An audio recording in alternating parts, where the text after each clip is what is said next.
DG Stéphane Balamwange Congo ya Lumumba Congo Tafachi Beton Tangwe koki yo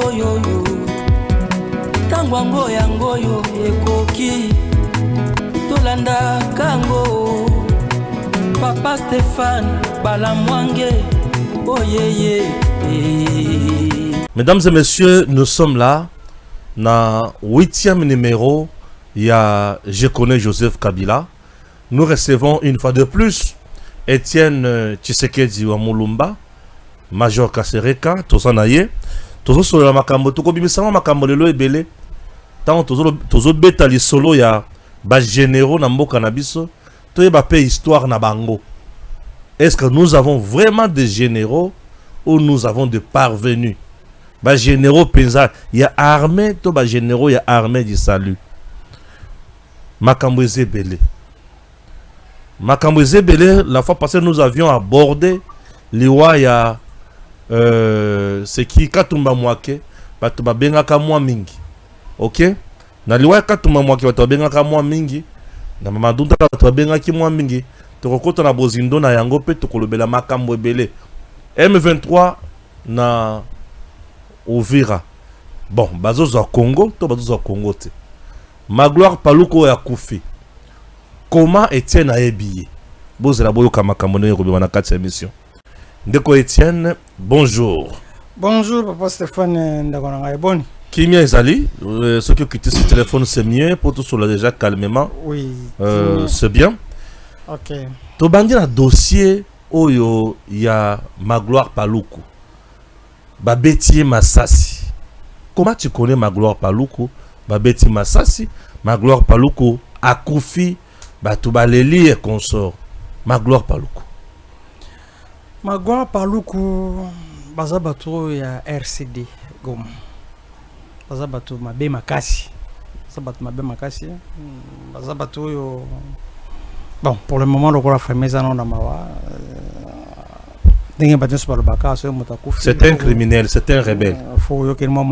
C'est trop que la marijuana rebelle quand même. Un rebelle mutozo zana batozo mba congolais to que les maona liwana e. Paluku vina e mobimbale kisiango kaka na ko trahir république. Donc Paluku vina e mobimbale kisiango kaka na ko trahir république. Azala Pierre Petit ya Delphin Kayimbi. Oui. Pierre Petit ya Chirumwami. Pierre Petit à Chivira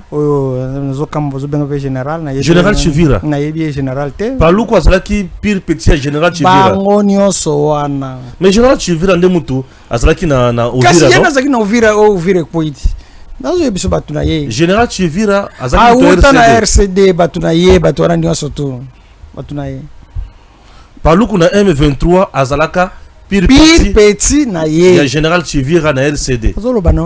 Oui, kota na bozindo ya Paluku. Ba baza batu oyo babanda koteka mboka banda kala. Ava Uvira kuya. Asina zwaki déjà moi ba ya fait d'information nango. Na pesa ki on peka pas cousin comme d'habitude.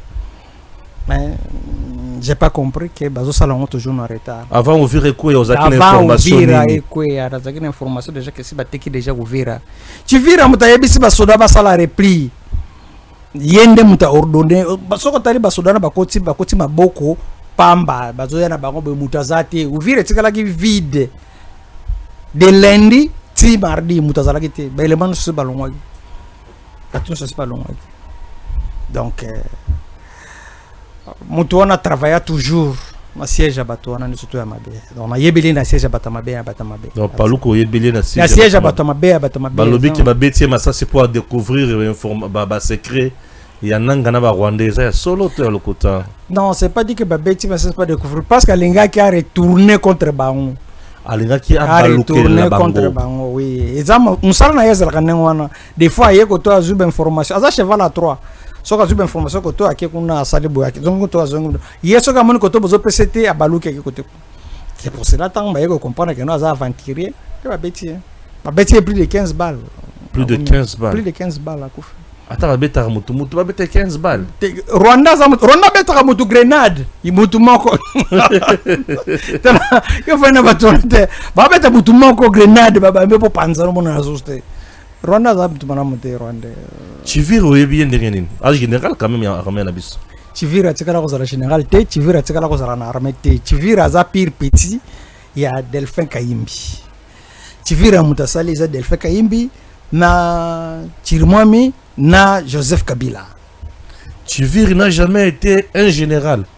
Chiviri azalaki mutu moko bazaye ko teka liboso. Premièrement Chiviri azalaki na muyibi. Moto yo banda ko kengela Uvira yo wana. Azalaka na muyibi. Ah, tika biloko wana c'est un général. Na biso ya solo. Yo bisabato bangambo. Ayebi nga na yebi ma raison ko c'était ayebi ngo très bien que no azalaka général, un peu du respect. Avant akoman soda, zane biso. Chiviri bakangiye voleur à main armée. Général civil. Civil bakangiye voleur à main armée. Le fait kazalaki pire petit à Chirimwami. Bayeko yana ye na Goma. Goma daiko tinda ye Kinshasa. Kinshasa kolongwana na Kinshasa nde azongi ya komi major. Alongwana bu civil aladi peta major. Civil a komi major. Ndabandi ba faire na enda bandi ki muyibi ne ana bandi ba milo na sotoa. Nde bayeko zo général. Ngape na sutuki kana moni général. Ba pesier Uvira. Ba pesier Uvira. Mais alors comme ça ngana no. Zela. Donc c'est mutu banda ko diriger Uvira yo wana. Donc il a rien d'armée na mutuna ye. Na lo bakali kambo à chaque fois. Seigneur Jésus. Makambo balobela ka. Makambo général, tout un général mon frère. Papa yondo yebi aza général na armée na biso na Congo, hein? Na ko biso ba te belé bazala bango ba soldaté premièrement et deuxièmement ba te belé bazape ba général, ba générauté. Bela ba généraux monaka. Na absolument moi moké peut-être bien. Il s'est fait qu'un jour Barnabé à la télévision à l'époque Barnabé azalaki ko soutenir Fachi Milinganyo. Hey, Barnabé azalaki ko soutenir Fachi. Barnabé aleki na plateau ya Congo Buzz. Garçon suke belé boy. C'était Congo Buzz. Congo Buzz. Comment les akanani? Christian. Non. Oh, akendaki azaki pa Moïse Katumbi ote ko ba bien c'est précis un peu. Ah, Peter Chani. Azalaki na plateau ya Chani. Barnabé lobi boy. Ah. Bina bozona na ba pete batona basana. Basana ba pete moko ya bango moko. Bon, ezandenge moko Joseph Kabila. Il n'a jamais été lieutenant-major directement bombardé général. Ndenge moko na Obed. Ndenge moko na Obed nani? Obed général azalaka na makaba école ba chest ba école ya Congo batang saka soki dini mamna na lukuta wan. Ba chest. Chest général qui par mama école wan. Asa général T. Ah, nazo pesa ote. Mutalo baka ya ngona no liboso ezali Barnabé après avoir kolobelo ko wana ayebaka te kalobaka loko mabe. Tanga lobelo ko wana et dérangeaka Joseph. Alors balingeli eboul qu'il faut pas bomber. Tant balingi boule et ko na maboko a Pierre Vemo boy. Ça sert à rien autant comme on est. Ne négocier ngabe ave. Ça sert à rien que no bomba Barnabé. Barnabé pour le bika que no Joseph azalaki sergent comme nani. Oh non, mais le kolobi wana ya ebite que no lobi mabe makasi. Parce que Tilelo, c'est ça que les gens ne comprennent pas. Tilelo Joseph. Journaliste Joseph nazalaka mokonzira bandimate. Tilelo Joseph azalaka sergent na Rwanda. Mbongo na ye amusala na ye sergent. Ebimaka na Rwanda. Joseph Kabila est sergent na Rwanda. Joseph azali sergent rwandais. Ndenga makona o azana CPI kuna nani? Général na biso moko Tanganda Bosco Tanganda. Bosco pas sergent. Na bazaki ba généraux. Ah ouais. Na kisasa mboka Joseph. Joseph pesa bongo ba pété. Makam nazo baka batubeli baso ngone tsilukuta. Makambo nazo bana bino. Je ne sais pas, peut-être à Koboya Kondémango, peut-être. Mais il a été menacé. Barnabé, il a été menacé. Ngam na boma moto wana. Parce que alobaka kaka ke non Joseph azali sergent alati mbala moko pété à général. Obed azalaki sergent alati mbala moko pété à général. Ndenge moko na John Numbi azalaki civil azobongisa ba radio ndenge na ye directement bombardé général ndenge bango soza bango nyonso tout nde Chiviri ozotanga ke Chiviri Chiviri azalaki moyibi papa on azobana yo Chiviri azalaki moyibi tuna ye bakangaka ye bayene Kinshasa à l'époque bayena ye awa azaka na demiap mutasovaka ezalaka nani Mondos voilà o azale lona mbujimai ndeko na bakona sotwa tala Congo ezamboka bavantir. Donc ce sont des civils au bazar la front, ils sont toujours en bazar généraux. Nzoka ya ngombo rezo koya ko tozo comprendre la tête, c'est ça. Mboka na biso soke koyaka. C'est parce que tolingi ko recruter bateau bazar na maele te bateau balingu oyo bazar capable. On ne veut pas recruter. Oui, des vrais soldats. Des vrais soldats au na place one. Bolongo la bateau nyo soto bazar na est wana. Bozongo sabango. Bozwa ba o nyo soto bazar na matadi. Oui, que Baouti aussi sa école de guerre awa. Baza 89, plus 89. Ba sergent, ba major, na ba colonel, ba boy kuti na bango po baza na PTAC. Bato siko bozo kanisa baza na PTAC le colonel. Nzoka baza ba civil. Mutu moko salaka eloko wana tanga zaki na nani na ministère de la défense zaki Jean-Pierre Bemba. Jean-Pierre Bemba ye baka bato wana. Bemba lo baki boye ache na demiap mutu nyonso tu akende ko sala contrôle physique bacha misa pena bango ba pété na bango ba matela batona nyonso ba kimaka nde eloko mbala musese ayeko kanga kopo wana parce que mbala musese yebi batona nyonso nde ba bimela tango fort asa général botu ne peta général la tele kango tango fort asa général alongo na peta lieutenant ala di général tout ne sona kosi lieutenant colonel je peux le lieutenant même pas premier lieutenant là dit maman on est sous lieutenant là dit maman peta anani général botu na sona kosi tu es en train de citer l'inspecteur général nazo citer ye na FARDC na personne liste bato bakanga dani Goma autant ba comme bon spécialiste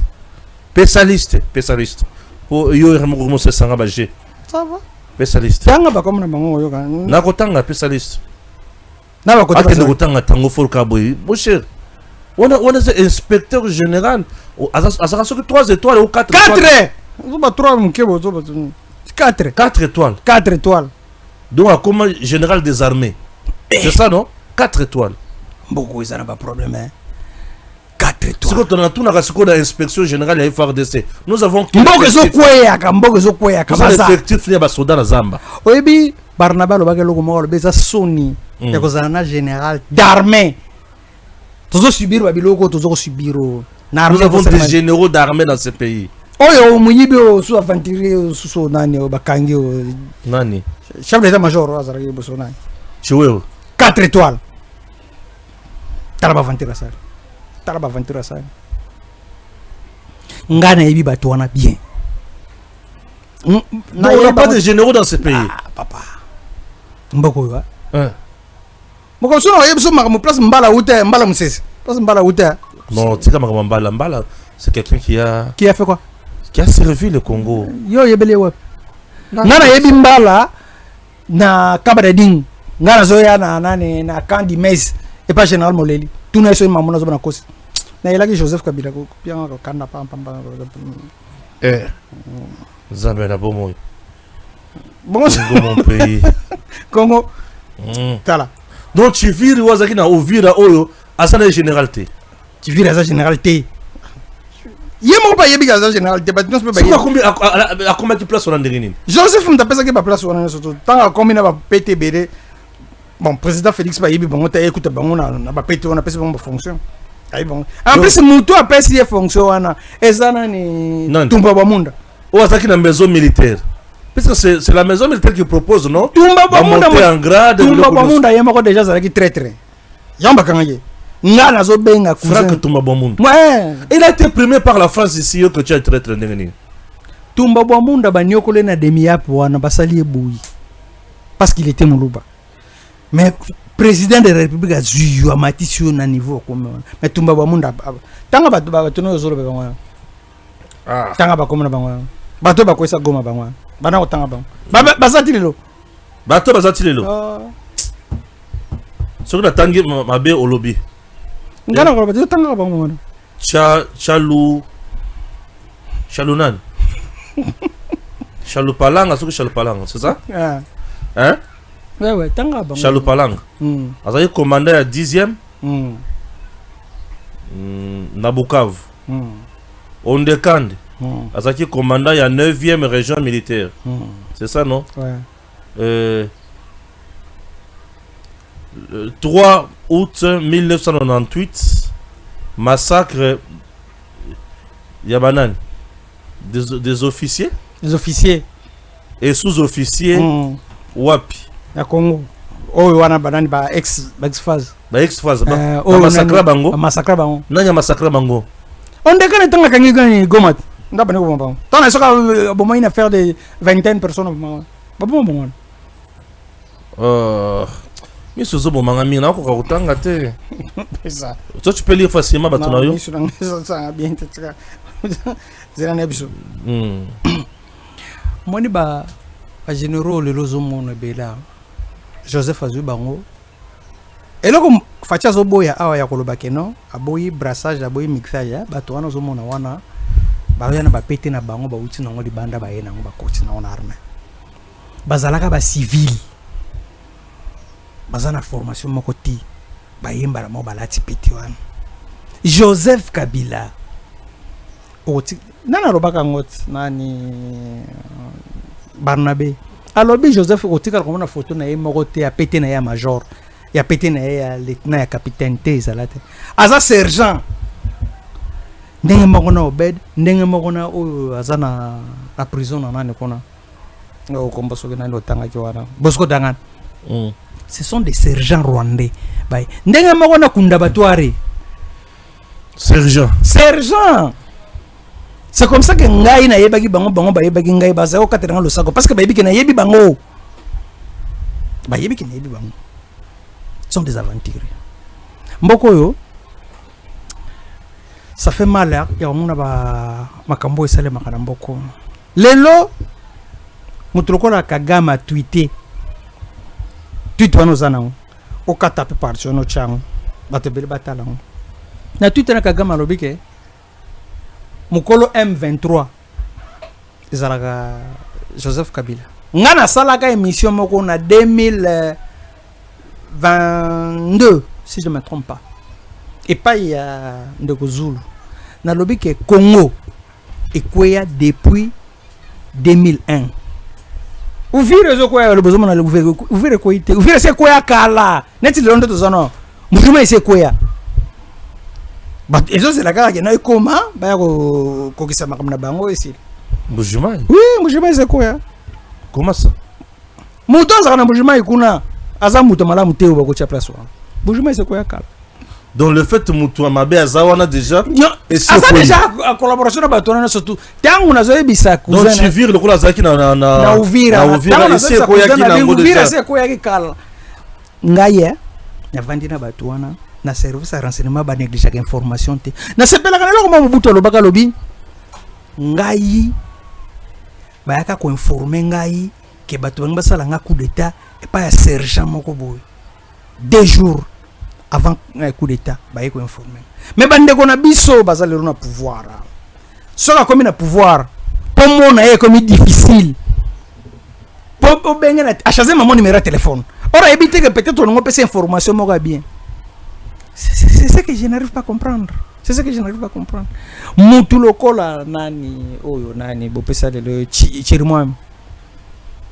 Chirimwami tango akoisa. Chirimwami takoisa budagana. J'assume ce que je dis. Chirimwami takoisa budagana. Mais comment mutanenga na boku kopesa yere ba onere bopesi. Chirimwami mutabomisa nani Bamadu Ndala. Bamadu Ndala.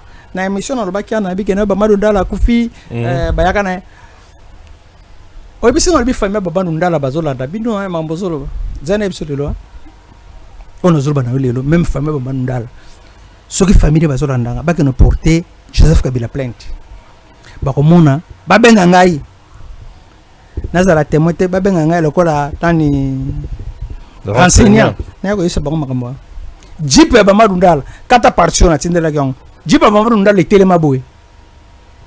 Les échos des impacts des réalisations du projet de renforcement des infrastructures socio-économiques de base prises traverse les murs du prestigieux palais présidentiel de la Cité de l'Union africaine à Kinshasa. Lors de son discours devant les deux chambres du Parlement, réunies en congrès le lundi 8 décembre 2025, le président Félix-Antoine Tshisekedi s'est félicité de la gestion et de la réalisation du projet PRISE. Le projet de renforcement des infrastructures socio-économiques, PRISE 2, financé par la Banque africaine de développement, qui a déjà permis la construction de bâtiments scolaires, de centres de santé, de bureaux publics et de châteaux d'eau dans plusieurs provinces du Grand Kasaï et du Grand Bandundu. À l'instar du président de la République, plusieurs ministres qui se sont succédés à la tête du ministère du Développement rural, tous reconnaissent le leadership du projet PRISE. Je félicite la coordination et le leadership du projet PRISE. Je les félicite et je pense qu'ils méritent un certificat d'élégance dans la gestion du projet. En son temps, François Roubota s'adressait aux experts du monde rural à l'occasion du lancement officiel de la phase 2 du projet PRISE. Sans passer par le dos de la cuillère, Roubota parlait du coordonnateur Deon Tsunzu comme quelqu'un qui a su faire grandir le projet et son équipe avec un leadership de dingue et une volonté de préserver l'ADN de la boîte. Je voudrais ici encourager et féliciter une fois de plus l'équipe du projet PRISE, conduite par son coordonnateur, M. Deon Tsunzu, qui n'a ménagé aucun effort en fait d'atteindre les objectifs, surtout en ces 2 dernières années, et c'est au bénéfice de nos populations en milieu rural et périurbain. Mouindo Nzangi, par contre, insistait sur la duplication du modèle PRISE dans toutes les provinces de la République démocratique du Congo. Cet ancien ministre développement rural apprécie à sa juste valeur le volet AEP du projet PRISE. D'abord, il faut dire que je suis impressionné par les infrastructures, c'est surtout le réseau d'adduction d'eau avec les châteaux d'eau que nous avons visités. C'est un modèle que nous essayons de systématiser sur tous les pays. Puisque, comme vous le savez, nous avons de grandes agglomérations, de grandes entités, des chefs-lieux de territoire qui ont en moyenne 35 000, 50 000 habitants qui ont besoin d'avoir de l'eau. Et on ne peut pas faire des petits forages de quartier et prétendre résoudre le problème. Donc il faut vraiment des projets bien pensés et des projets qui peuvent prendre en charge l'ensemble de la population et un réseau qui permettent à tout le monde d'avoir de l'eau chez lui. Donc on va essayer de partir de ces expériences, tout ça qui est comme peu positif et les rater pour essayer de faire un modèle unifié sur toute la République pour régler la question de l'accès à l'eau, qui est une question cruciale dans la vision de développement du pays. Pour rappel, plusieurs écoles modernes bien équipées avec des bons pupitres, des centres de santé avec panneaux solaires et une grande quantité de médicaments pour lutter contre les maladies récurrentes du coin, des mini-réseaux d'adduction en eau potable avec des châteaux d'eau allant de 100 à 200 mètres cubes et un réseau de plusieurs kilomètres, un espace à vivre comprenant les magasins, les pavillons avec étalage, la boucherie, le moulin, l'abattoir sont construits dans plus de 10 provinces de la RDC. Au regard des réalisations de la phase 1 et 2, plusieurs langues exigent la mise en place de la phase 3 afin de repenser en profondeur le développement du monde rural.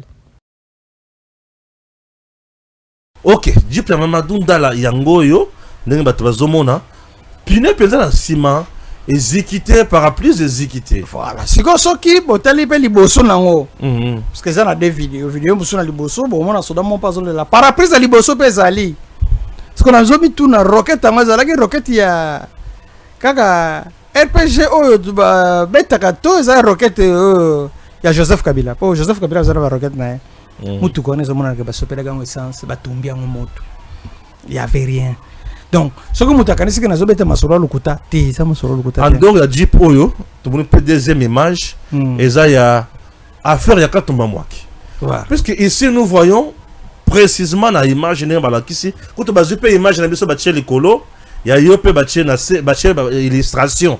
Il y a image ya katomba mwaki na se en train de nous montrer ndenge bazo bima penza na ordinateur bah fini qui yango bien et là qu'on a zomi tout na matanga boye ko zo ordinateur ya motu qui n'était qu'un Azakata directeur de cabinet il était là Katumba Mwake seulement bah ko zo ordinateur il y avait quoi Katumba Mwake azalaki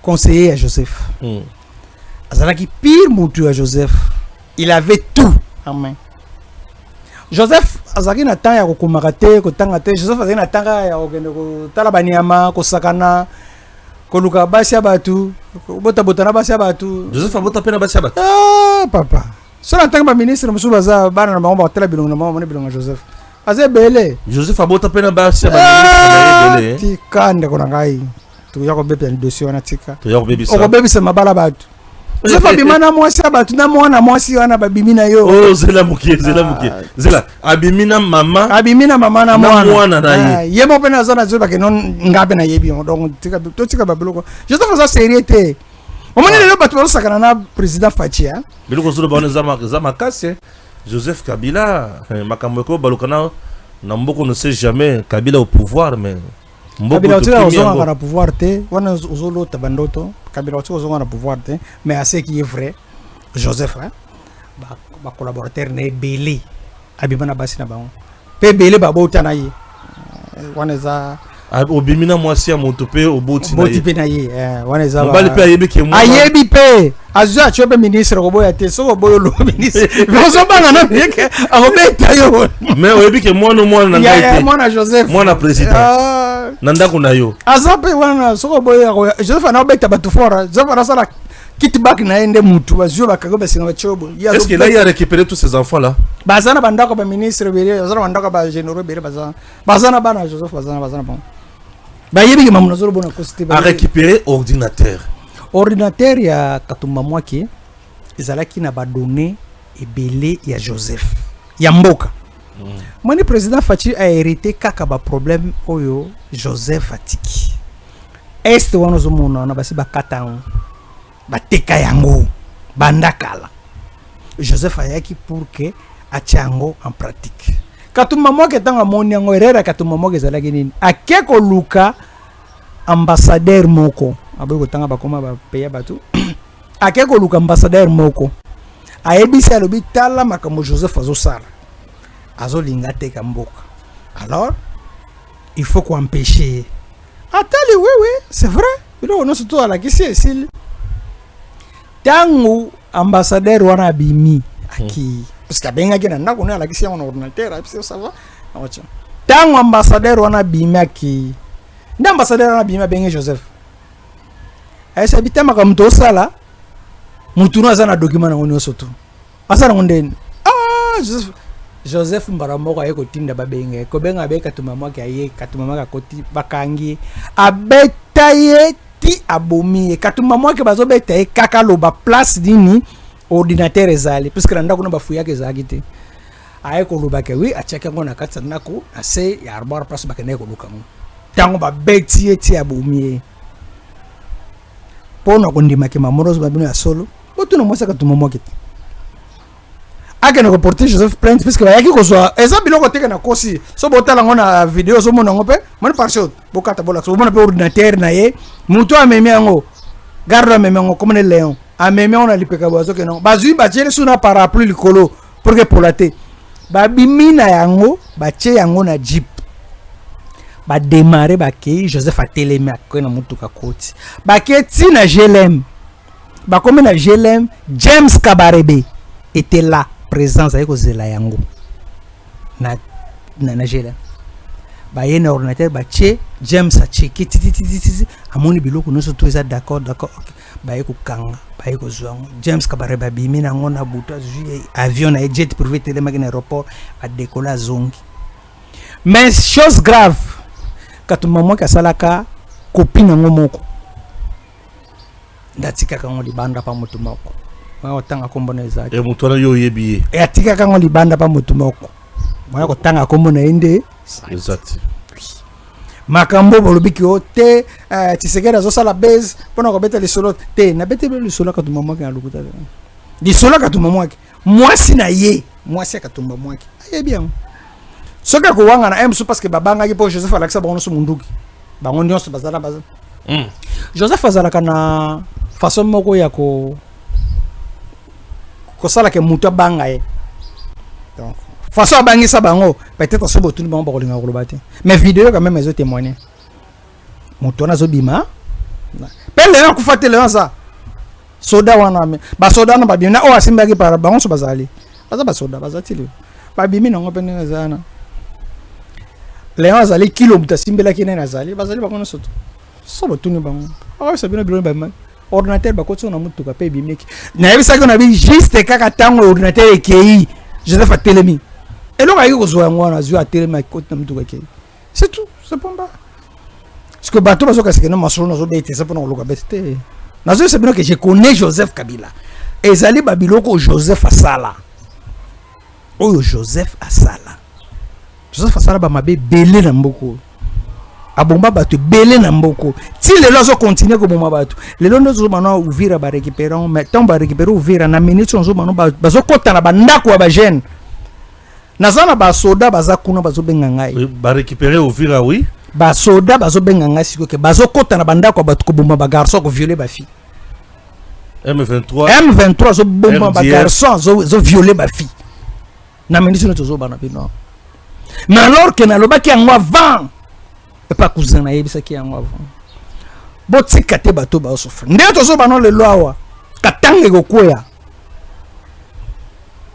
katanga ekokwea yango nyonso obimana yango ekokwea moto azoteka yango nayebisaki deja kombo na ye osolobaki mpe moto nalobi na kombo na sikoyo nazolobango na télévision mpo boyoka ngai mpo nazolobango na ya kobatama nazoexplike bino bazoboya nalebango na télévision ndenge toza noa makambo na osala zana beto le soro bon beto veno awa basi ba cheli biso 12 personnes balobi to comme janvier te nanga na fo babo mabiso bazalaki 6 ba baxi bango 6 ba komi 12 ba cheli biso 12 personnes ba baxi bango na mbo balandela ka biso babo balandela biso te ba babo mabiso tokota janvier te po to cha mama à l'aise balobi tozana 20 épisodes ya Joseph Kabila balobi na 20 wana il ne faut pas to comme na 20 oh 8e te soki ba mais loka bien ça moko ba biki babo na bango ngate bazo raisonner na poison pe ekota te donc bazo raisonner ce que a koluka kokanga otina kana poison maka na sina sombi mousse ya munene bo chambre na kuna sina bengi déjà vpams abongela nga chambre na bengi aigle na bengi baleine babongela chambre na ya prison ba okosela biso maka muso munene otoko bimate mamba lukuta mama so bokosela nga boyeba ke iza solo na ndimi na ke prison mais na okende prison parce que na linga Congo parce que na kondi mate eloko esale malisusu esale maka Kontoro Baboui déjà, M23 a récupéré Congo. M23 soka ba récupérer Congo récupérer yango. Congo c'est quoi depuis 2001. Tozalaki na yo lobi awa ke no bazo pesa nga rapport ke ba Rwanda baza awa. Na Pascal, vrai faux. Oui, na landaki mbololo bazo pesa rapport. Nga na za na ba élément na ngai partout. Ba benga ka bazo pesa ngai. Mokonzi bato basalibu bato basalibu na ministre nous obano ba oya maluku baza o bakangaki na nani na aéroport musu bato bakisa musu bato o kote maluku na baza na pesa ki rapport na banda na pesa rapport to salaki na yo mission to bike bato na baza na Pascal mutu mo taki oluka bango babengi bisote babengi te batu te cousin na pesa rapport cousin na pesa rapport azo saka on a sina commission na hiérarchie on a ebon to so que za hiérarchie abandenge bozo ke ndiko zo rapport nga na pesi yo okoko pesa ngona bato nga na ebike baza ba ventire bato on baza sikane bele pesa bato ya na CNS ndeko ya bisimo azalaka wana tango na yako na ende cousin baluki mo eti ba yako kanga yebo ba ko longole na kati ona bi ko mebata ya nani ya Joseph baza parce que bele baza na aner parce que bele baza sur bolingo ça musalati qu'est-ce que tu peux faire oh non on va te prendre pour nazana posa te ba ko prendre posa na bina bino bolanda o ngana zo pesa bino ba instruction bokende ko kanga batu wana so boko kanga bango te bo pesa ngai responsabilité o kanga bango na kanga bango. D'accord? Makambo so bosala na mboka na biso ndeko na ngai eza difficile. Aminito ndo tozobano awa nde tozobano siko na Uvira bazoboma batu na Uvira bazoviole batu siko nde tozobano Katanga ezokoya kalati Grand Katanga nyonso ekoya nyonso do malamao parce que Dani Banza aza déjà na brigade mobimba na yebisa ko na téléphone ya cousin azolo bango na télévision biso bayoko Dani Banza azana brigade mobimba moko ba conseiller chef de l'état. Bon tu crées des problèmes tano tanga comme na bombe na tangi comme Dani Banza asale bango nani ya security compagnie security te baza ba soldat o azoko préparer pour que ba attaquer na ngo Katanga. Il est temps batouana soki bakangi Katanga, je vais vous dire ce qui va se passer pour na biso bakasayen. Oui, bien regardez moto Laurent Pius. Romain Pius ça baraté. Romain Pius ça kasayen. Tu as le bazar Katangé. Te aza kasayen. Aza musonge. Aza kasayen. Na mona ki neveu na ye. Jo na sala ka émission moko epai ya nani Yeba TV, ezaya nani? Ya Shadrach. Yeba TV. Mutu azale ko filmer ngawana. Neveu na ye. Ayebi singa lobi Romain azali cousin 5 à 5. C'est ça que les gens ne comprennent pas. C'est un bête histoire moke. Omani makambo to lobaka. À la longue, il y a un créé un problème. Hitler atikala jamais ko na besoin ko boma ba juif. Hitler a hérité juste kanda ya batu moko boy. Histoire ne uti et pas ya type moko azalaka na Russie.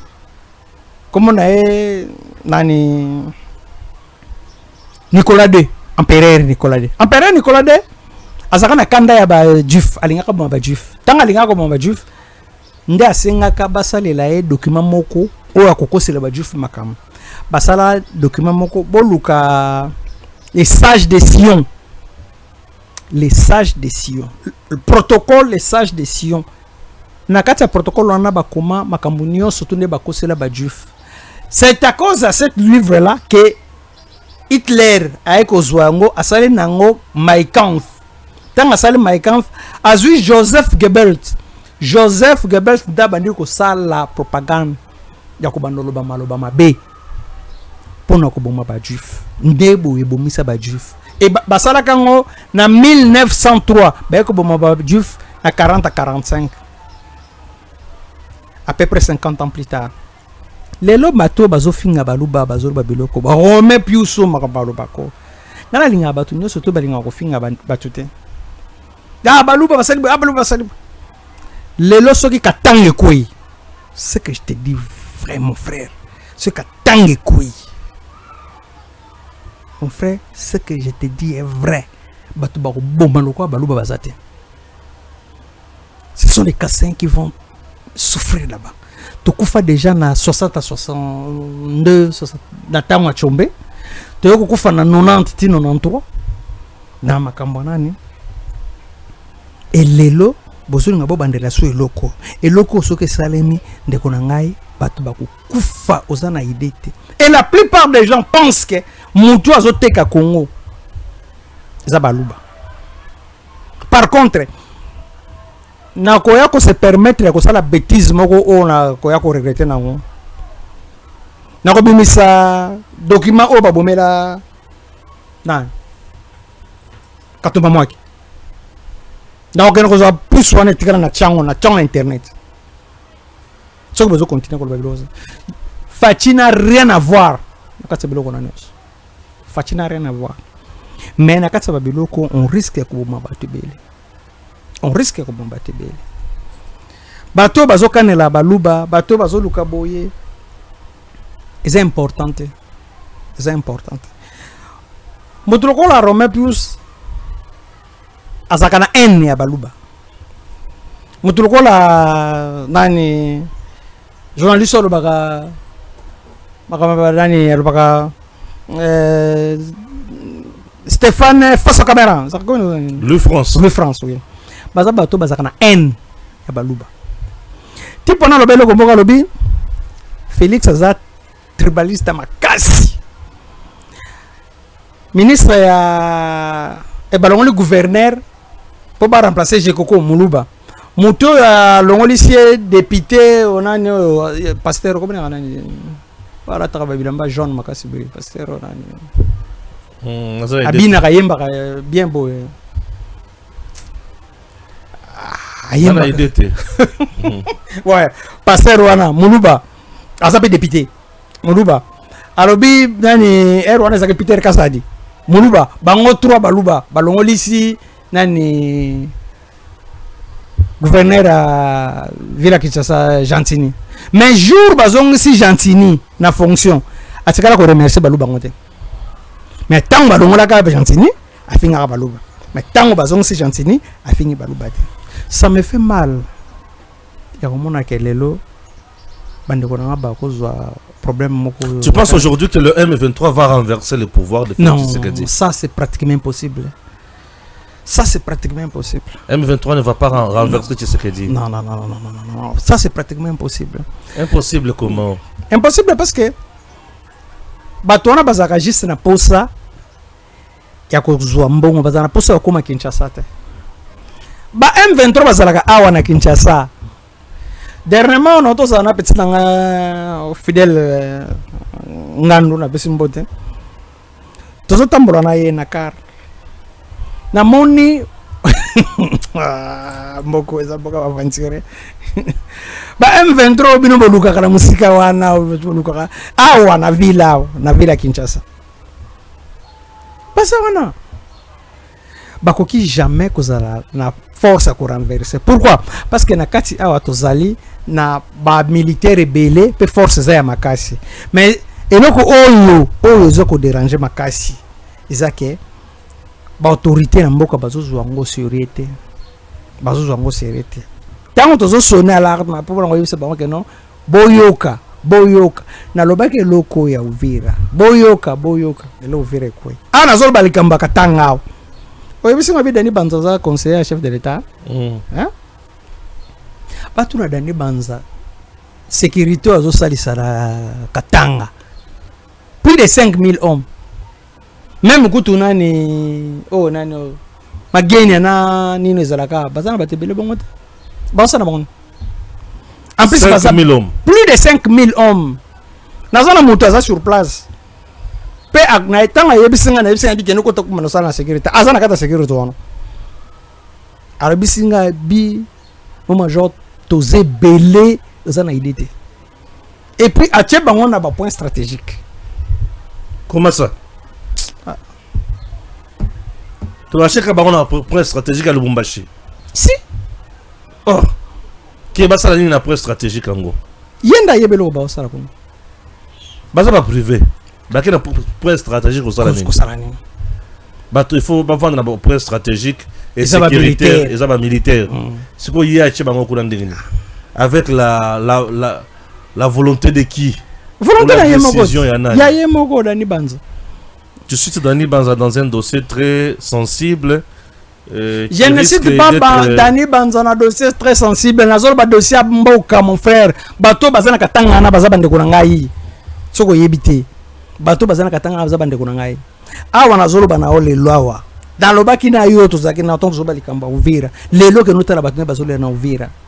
Nyalobaka yango avant que tango bakoisi Bundagana na bike gomme ke tomber. Bato bandima ngote lelo gomme ça. C'est qu'on parle surtout zo banga bango parce que soko tangi comme mutu bo banga, soko banga mutu bo banga. Oji ça bato so ba yo kufa. Ndeko na famille na biso tobotama na bande kwa basi ya kitoko makasi. OK. Soko tali bango mwasi pembe ya kitoko lokola Joël Kapamba. Parce qu'on ngane na za kitoko parce que ya mwana mwasi. Ah, kitoko ndo sali. Ah, Stéphane. C'est normal. Ah, kutoka tina na ba WhatsApp parce que je t'aime na yebi écouter. Non. Ba kobeto sextap. Dalio. Etalio. Makambo je t'aime. Ya ngo tele makatesko ba sana ngoni ni est-ce to sana. Dans ça j'ai maman moko kosungao. OK, c'est bon. Madame qui nous suit beaucoup, j'ai déjà passé le message na Kasereka qui est elle va t'aider. Ok. Donc, tant que tu as bien quand j'étais, moi, son qui toko. Atina bien la photo, so ko yeba kindo yo biloko na tête donc. Ce que tu as moi c'est qui toko quoi. Joël Nabiso, Joël Kapamba. Moi c'est qui toko en Afrique du Sud. Siko, au Tarabasi on a bazo violé yo. Oui, rebelle ça na kanda, ça dit 6 mois. À mon abord, qu'est-ce qu'on a yo. La balanga fini voilà. Ça fait mal hein des fois dans ces gamins. Exactement, c'était que notre est récupérable. République démocratique du Congo est récupérable. À condition que bayoka ndeko ngai. Bayoka kaka. Ba placer bato ba sengeli. Ndeko nanga. Oui. Nazana ba master ngai. Nazana ba master ngai. Que le so ba bisinga beno, Tshisekedi ya kavanda. Plan ni projet ni to sala poto salabo. Ndeko nanga. Une semaine frappe au la place on va télématique. Une semaine basé maman na frappe et on est à l'aise. Les Rwandais tout ça on dit que les Rwandais utilisent ma missile anti ce qui ni brouillard ce qui ni.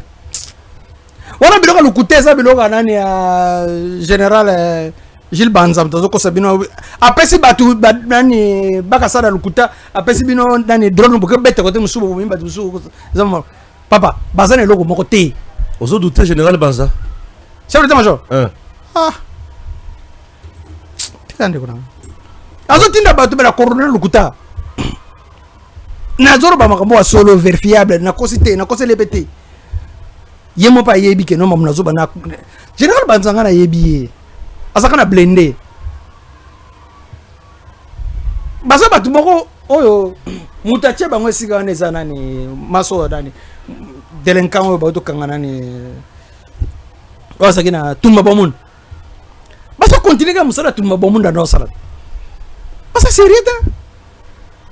seriete na koseli payete nanga zesikana ezate ndena so boy ba chelinga déjà 12 personnes o ba ko bomanga ina yo donc kasete mamna zo ba na zo banga mutu non to ko bomanga ya te na zo ba oye ba ndi na nzambe makila ya kolo yesu masia na lobi boye Gilles Banza hein général wana azoko sabino ke bazana eloko moko zo buye banani ba nani na biso ba soko ezo de collecter ba soko ezana nani na Kisangani azo matsangote ba drone na biso soka matisi yanga dirigeant côté mususu bazwa nani ordre ko matsa drone mutamatisa ka ngweza ka maison militaire eza Gilles Banza te ba pesi ngo Gilles Banza dans le beno ndenge no pesa Gilles Banza te mutako zana na ordre na futa na maison militaire mutabanda kusala ngweza laka nani escrow ya tumba wa mundu mais lelo tozana général Malo azesika wana parce que son na muto général Malo okomona biloko wana sila général Malo sur la mission ezali attribution na yo eza attribution na yete eza attribution na yo comme la chef de l'état yebise que non eza attribution na ngam na matisaka drone ngam na matisaka soko matisa yango okomona biloko wana sila soki te soko kajeza benga ngai na komona yebisa nani ndeko na benga ngatu tuzaki na yako yebisa biloko na toko frappango na une semaine c'est-à-dire vrai une semaine on biloko suto récupérer ba Rwandais bazana eloko te mutayo sote ko te bazana ba arme lourde te ba tuko kufa soki 700 personnes ba kufia ba leli lokwa liga mususu Rwandais bazana eloko te tala bango tango bazokota na nani na Uvira yo moni bomba ko arme lourde ni wana o moni ba ko da char non moni ko tel ni char de combattant tu vires ça bimi ça ki ba soda nyonso tout wa kimena ba ba to ko te maboko na makolo ba lembi na bango ba lo ka place famila mai est-ce que verdade non mboko nzambe na ngai ermozo pesanga na pasi nanga amona ni grand stratège nanga basi bakangie nanga zana kata résidence surveillée nanga za stratégie nanga zolela kuna zoluka nzela yeko kima zokukate nanga zana stratégie ni Daniel Safu kuto akele lokuna Daniel Safu non azaki député national membre moko bon un politicien congolais comme Daniel Safu bien Daniel Safu faisant pas problème sérieux go beta identité jo c'est là beta ma solo Daniel Safu mobimba Daniel Safu c'est l'actualité yebisa so Daniel Safu te oza makambo banga nous était quand même Gana Zoluka Joseph Daniel Safu vient de nous poignarder Congolais, autre candidat Salazaki Abisso, mais d'un coup, Yewana et pas Yamunguna. Yebisa Daniel Safou Tobayeba, il est qui? Il a fait quoi dans ce pays? Daniel Safou, atikala jamais kozala Yabisso. Daniel Safou atikala jamais kozala Yabisso. Daniel Safou atikala jamais kozala Azalaka ya banane siko. Daniel Safou banda carrière na nyo soto azala mutu ya PPRD. Mutu abimisi ye ezali dani nani Lemba. Comment dire? Léon Lembalemba. Léon Lemba. Nda wuti no. Ba on so zabata dani ya bata dani ya PPRD. Ti a wuti. Ada ti lelo bazaka bata PPRD. Léon Lembalemba. Papa Molière. Ti lelo bazaka bata lemni ya dani ya PPRD. Ba changer te, ba ko changer pété. Parce que makamba moni sa bango ba ko changer te. Tala, on m'a dit mutu soki azolinga a critiquer bino, mais critiquer bino na façon mo. Tala ba monsieur ba sala kana Louis France. O mona ndenga critiquer ka chef de l'état na ndenge mo. Arzo bana bino ba lobi que non. Mboko yo po ozwa accès pour ça bien. Auto sona na Jean-Marie Kasamba ba weli mama lupa on est Jean-Marie Kasamba atanga na poto na âge 14 ans, ça na université, âge 14 ans. Jean-Marie Kasamba lobi azwa diplôme na lycée Bosangani. Pasa bana basi me ya zamano mbali ne bite so azwa ko ndengani. Tango azwa babilo ko na robi na suka na lembalemba lobi na robi. Poza la bien na mboko na changer combo. Akomi Chambouy.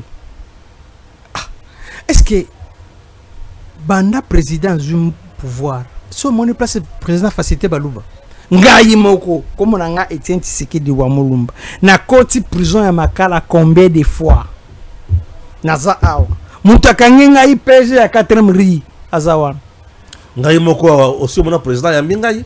Combien de fois pourquoi il faut le babilo ka ndengon Daniel Safou Lemba mususu nani Jean-Marc Kabund batikala jamais kozala batu ya IDPS. Batikala jamais koza.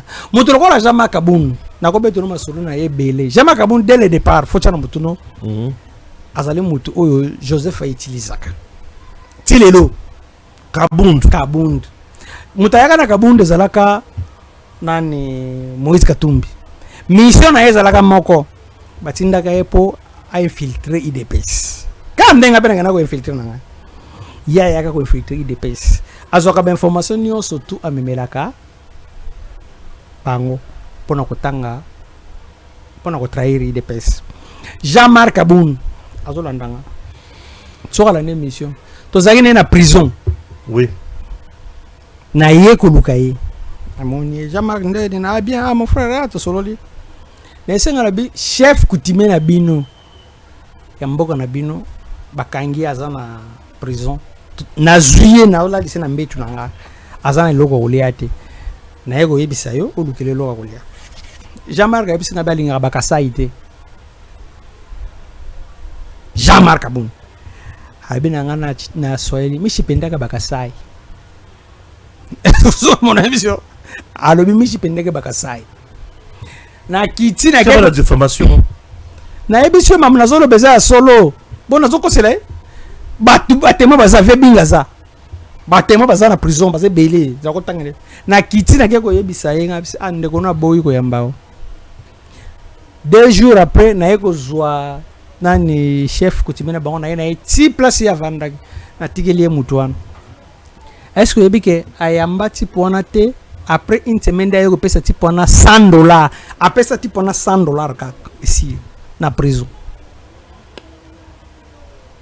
batuana yango mona katilelo soka ninga la kisamo tema mabe na ye mon frère fuka ni saka même mutakabela wana fiske mai Jean-Marc Kabund na ibaga na mboko tanga uti PPRD ye na elambara mulaya la takana sengene lwa na ibaga fatia pesi nyonso tout Jean-Marc akomi ko nommer ba ministre Jean-Marc na nomaka mama moko bazalaka dani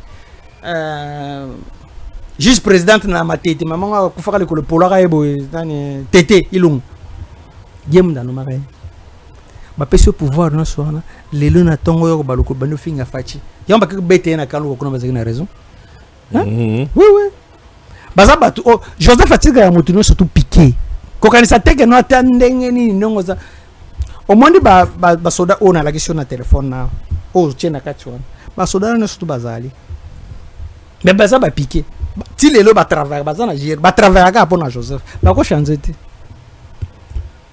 comprend donc soki tozoloba likambo tozoloba yango mpona koede république tozoloba yango te mpona sentiment non ngai susi na ngai makasi eza ke to bano récupérer bamboka parce que place nyonso rwandais a récupérer Rwanda akota na nani na Kisangani oyo baguerre à 6 jours baboma batu batika bibembe na bango boye libanda pendant une semaine bibemba batu boleka ngo boye ba viola bana ba 3 mois 4 mois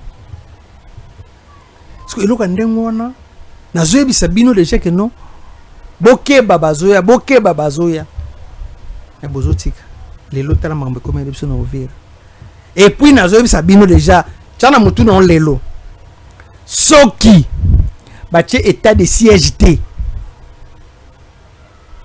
na Katanga mobimba soki batie état de siège te o nazoyebisa yo to simba mutu batia état de siège na Katanga espace Katanga wana ngamu to na biso soki batie état mais kuna zikapenda zali non papa crois-moi na boy ko tanga babilo mususu tika kapenda za ndanga za wana tika ina za ndanga za il n'est pas loyal tika na boy ko tanga kapenda tika kapenda za ndanga za wana nyabiso soki batie état de siège te o nazo bano lelo hein ouais to simba mutu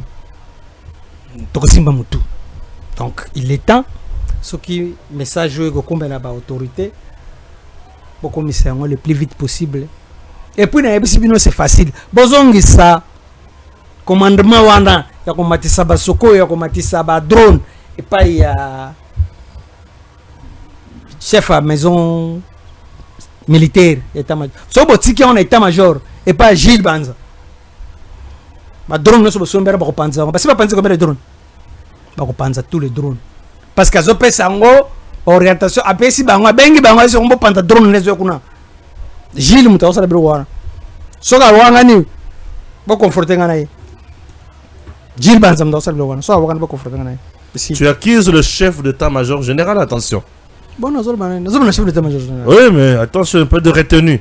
Il s'agit du chef d'état-major général. Quand on a dit que c'est cousin ngai, quand on a dit que c'est un cousin ngai, on m'a dit pasteur. Non, c'est un pasteur. C'est un homme de Dieu. C'est pasteur, un homme de Dieu. Papa, il y a un renseignement, il néglige chaque information. Si on a un téléphone, on a un PC, on a un téléphone. Tout ça qui n'est pas bien. On a un téléphone. Batu basi na minitso batu bandeko na bazo lenga bazo lela katanga za biente soki katanga koi mujima ese koi yaki déjà dans soki koi si kope si to komu kwanzela okima na kisasa c'est compliqué. C'est compliqué.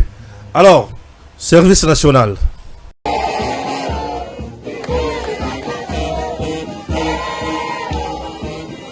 Un air de fête décrit déjà sous les irrésistibles notes entraînantes de la fanfare du service national. Ce samedi à Lubumbashi, la Ténée de la Kenya et ses 9 écoles ont reçu un cadeau de fin d'année inespéré.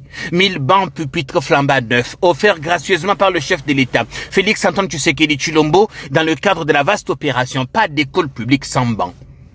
Sur ordre du commandant suprême des forces armées de la République démocratique du Congo, de la police nationale congolaise et du service national, nous sommes ici pour remettre aux écoles du complexe de la Ténée de la Kenya 1000 bancs pupitres. Mais au-delà du mobilier, c'est toute une politique éducative et sociale qui prend forme. Car ces bancs ne tombent pas du ciel. Ils sont le fruit du travail acharné de jeunes Congolais, autrefois marginalisés ou livrés à eux-mêmes, aujourd'hui transformés par le service national. La formation et l'encadrement de cette catégorie de la jeunesse résout d'une part le problème d'insécurité toujours croissant et d'autre part celui de l'augmentation de la capacité d'accueil et d'amélioration des conditions d'études dans nos écoles.